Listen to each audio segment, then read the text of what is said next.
Hi friends, Sai Satcharitra 20వ అధ్యాయంలో విశిష్టమైన బోధనా విధానం, ఈశావాస్యోపనిషత్తులో నీతి మొదలగు విషయాలు చెప్పుకొని ఈ అధ్యాయాన్ని ముగించేద్దాం.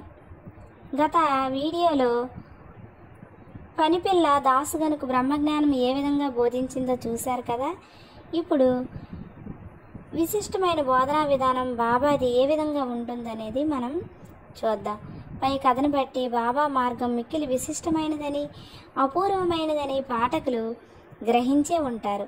బాబా షిరిడీని విడవనప్పటికీ కొందరిని మచ్చింద్రగఢకు, కొందరిని కొల్హాపూర్కు, షోలాపూర్కు సాధన నిమిత్తం పంపుచుండేవారు. కొందరికి సాధారణ రూపంలోనూ, కొందరికి స్వప్నావస్థలోనూ, అది రాత్రి గాని పగలు గాని కనిపించి కోరికలు నెరవేర్చేవారు. భక్తులకు బాబా బోధించే మార్గాలు వర్ణింపనలవి కాదు. ఈ ప్రస్తుత విషయంలో దాసుగన్ను విలేపార్లే పంపి పనిపిల్ల ద్వారా అతని సమస్యను పరిష్కరించారు. కానీ విలేపార్లే పంపకుండా షిరిడీలోనే బాబాని బోధించవచ్చు కదా అని కొందరు అనవచ్చు. కానీ బాబా అవలంబించినదే సరైన మార్గం.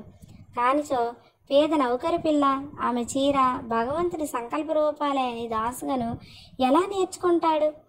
ఈశావాస్యోపనిషత్తులోని నీతి. ఈశావాస్యోపనిషత్తులో ఉన్న ముఖ్య విషయం ఏమిటంటే అది బోధించు నీతి మార్గమే. ఈ ఉపనిషత్తులో ఉన్న నీతి దానిలో చెప్పబడిన ఆధ్యాత్మిక విషయాలపై ఆధారపడి ఉంటుంది. ఉపనిషత్తు ప్రారంభ వాక్యాలే భగవంతుడు సర్వాంతర్యామి అని చెప్తున్నాయి. దీన్ని బట్టి మనం గ్రహించవలసిందేమనా, మానవుడు భగవంతుడిచ్చిన దానితో సంతృష్టి చెందాలి. ఎందుకంటే భగవంతుడు అన్నిటి యందు ఉన్నాడు. కావున భగవంతుడు ఏది ఇచ్చినో అది మన మేలు కొరకే అని గ్రహించాలి. దీన్ని బట్టి ఇతరుల సొత్తుకై ఆశించరాదని, ఉన్నదానితో సంతృప్తి చెందాలని, భగవంతుడు మన మేలు కొరకే దాన్ని ఇచ్చి ఉన్నాడని, కావున అది మనకు మేలు కలుగు చేయనిదని గ్రహించాలి. దీనిలోని ఇంకొక నీతి ఏమన్నా, మనుష్యుడు ఎల్లప్పుడూ ఏదో తనకు విధించబడిన కర్మ చేయాలి. శాస్త్రంలో చెప్పిన కర్మలు నెరవేర్చాలి. భగవంతుని ఆజ్ఞానుసారం నెరవేర్చుట మేలు. ఈ ఉపనిషత్తు ప్రకారం కర్మ చేయకుండా ఉండడం ఆత్మనాశనమునకు కారణం.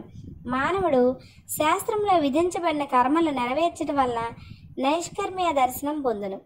ఏ మానవుడు సమస్త జీవరాశిని ఆత్మలో చూచునో, ఆత్మ అన్నిటి యందు ఉండునట్లు చూచునో, వేయాల సమస్త జీవరాశియు సకల వస్తువులు ఆత్మగా భావించునో, అట్టి వాడెందుకు మోహాన్ని పొందుతాడు?